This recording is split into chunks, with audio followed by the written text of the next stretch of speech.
Assalamualaikum dan salam sejahtera. Okey, murid-murid, hari ni kita nak sambung lagi bab pelajaran kesihatan PK.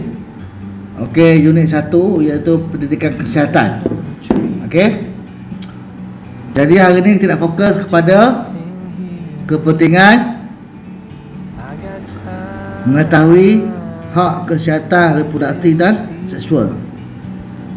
Okey.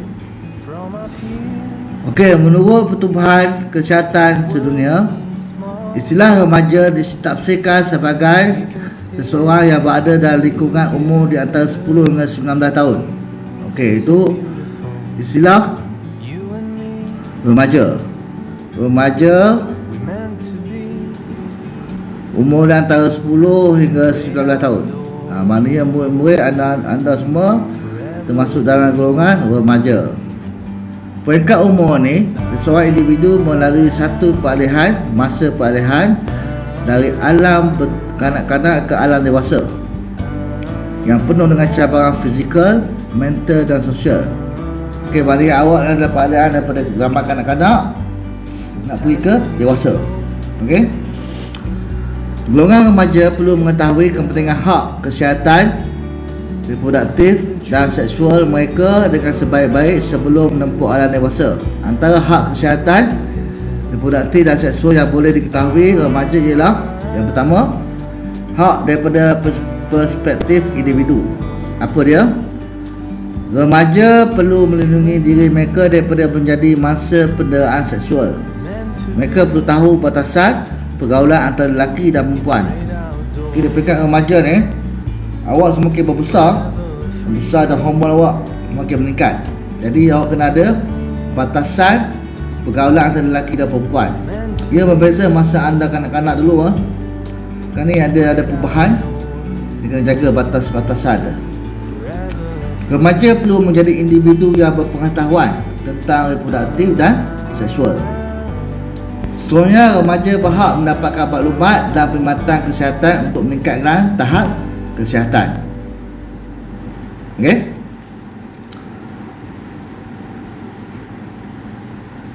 Yang seterusnya, hak daripada perspektif keluarga. Okey, daripada pandangan keluarga lah. Daripada kacamata keluarga, maknanya remaja berhak mendapatkan bimbingan daripada ibu bapa dalam kesihatan reproduktif mereka. Mereka berhak mendapat bimbingan daripada ibu bapa. Remaja perlu diberikan pengetahuan tentang sentuhan selamat dan tidak selamat. Terutamanya pelajar perempuan dah ada batasan mana yang bersentuh dan tidak bersentuh. Okey. Remaja perlu lebih terbuka untuk berkongsi masalah dengan keluarga. Okey, zaman remaja ni zaman yang paling ni banyak cabaran dan dugaan. Okey. Kebanyakan di peringkat remaja ni, ibu bapa bukanlah sahabat yang baik. Sahabat mereka adalah kawan-kawan. Okay, masa ni mereka dah mula menyisihkan diri kepada ibu bapa.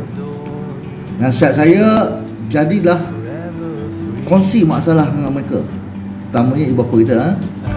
Nilai-nilai murni dari agama perlu diterapkan sejak awal secara berterusan. Okey, nilai agama ni perlu kita terapkan. Hak daripada perspektif masyarakat. Remaja perlu dilindungi daripada terjebak dalam gejala sosial. Golongan remaja perlu mendapatkan bimbingan masyarakat tentang kesan dan akibat daripada gejala sosial yang mudah mempengaruhi diri mereka. Remaja perlu peka dengan situasi yang berlaku di sekeliling mereka. Lepas tu menyediakan perkhidmatan kaunseling pada remaja dan keluarga dengan tujuan membantu menyelesaikan masalah yang dihadapi. Jika dah buntu sangat, kita kena berjumpa dengan kaunselor untuk menyelesaikan masalah kita. Okey. Macam mana seterusnya kita nak menangani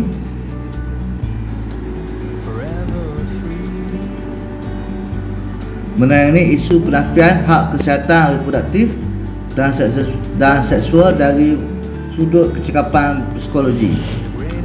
Setiap murid berhak mengetahui cara menangani isu penafian hak kesihatan reproduktif dan seksual dari sudut psikologi. Bagi menangani masalah ini, mereka disarankan menggunakan pendekatan 4M Apa itu 4M nanti kita akan lebih belajar.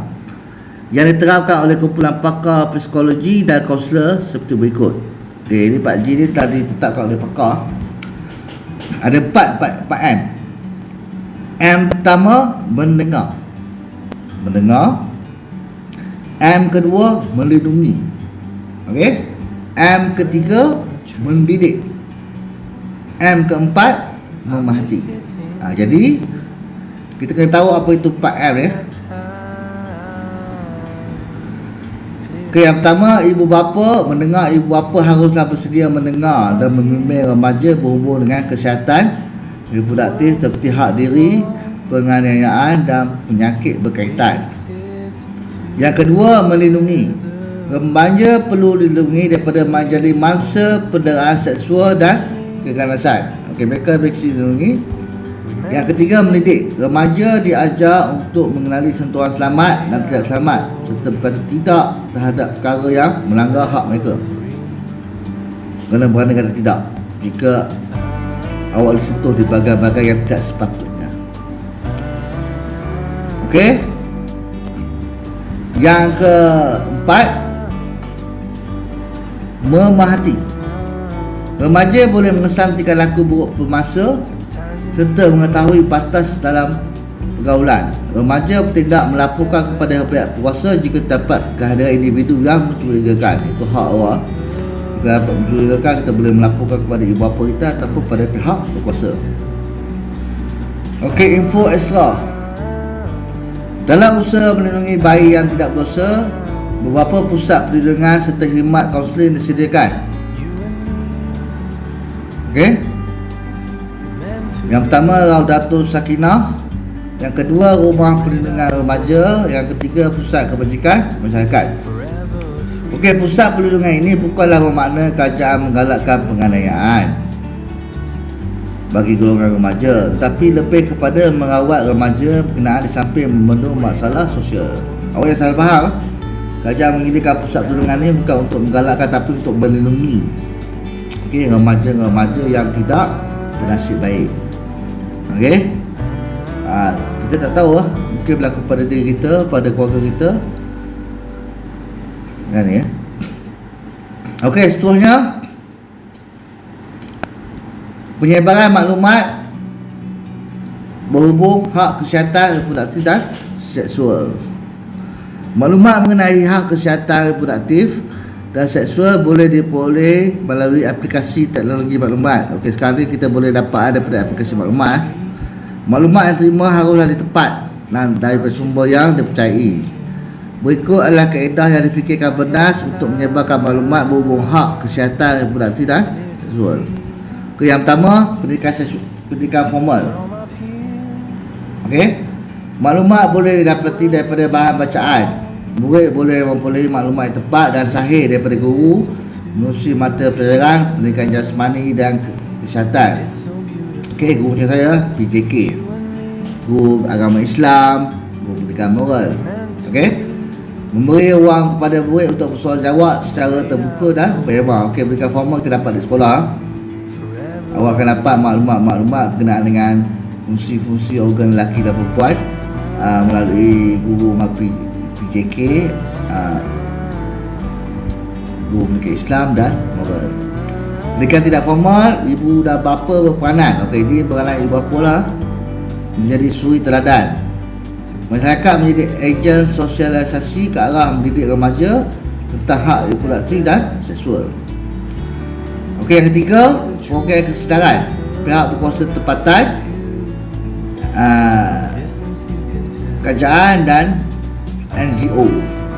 Sebarang maklumat melalui kempen kesihatan, program kepesyaratan dan poster tentang hak-hak reproduktif dan seksual. Perbincangan dengan rakan. Maknanya macam mana antara kadang-kadang kita nak menyebarkan ilmu. Maklumat-maklumat boleh disampaikan melalui perbincangan bersama-sama rakan yang boleh dipercayai. Kita carilah rakan yang boleh dipercayai. Remaja boleh berkongsi maklumat dengan rakan tentang hak kesihatan reproduktif dan seksual dan masalah dalam kalangan mereka. Okey, media massa. TV kita ada YouTube kita ada, semualah. Maklum Facebook dan sebagainya. Sekarang macam-macam ada, Telegram, WhatsApp sebagainya. Maklumat bukan TV saja. Maklumat lebih cepat sampai melalui aplikasi seperti Instagram, Twitter, WeChat, WhatsApp, Telegram dan Facebook. Pelajar harus bijak menilai secara dapatan maklumat sebelum mengamalkan serta menyebarluaskan maklumat tersebut. Pastikan maklumat tersebut didapati daripada sumber yang boleh dipercayai seperti laman web Kementerian Kesihatan, Kementerian Pembangunan Wanita, Keluarga dan Masyarakat dan sumber jurnal akademik yang lain. Okey, kita kena tengok dulu maklumat-maklumat. Kadang maklumat-maklumat di media sosial, WhatsApp, Telegram tu kita kena tapis. Daripada mana sumber tu? Adakah daripada kesihatan, Kementerian Kesihatan?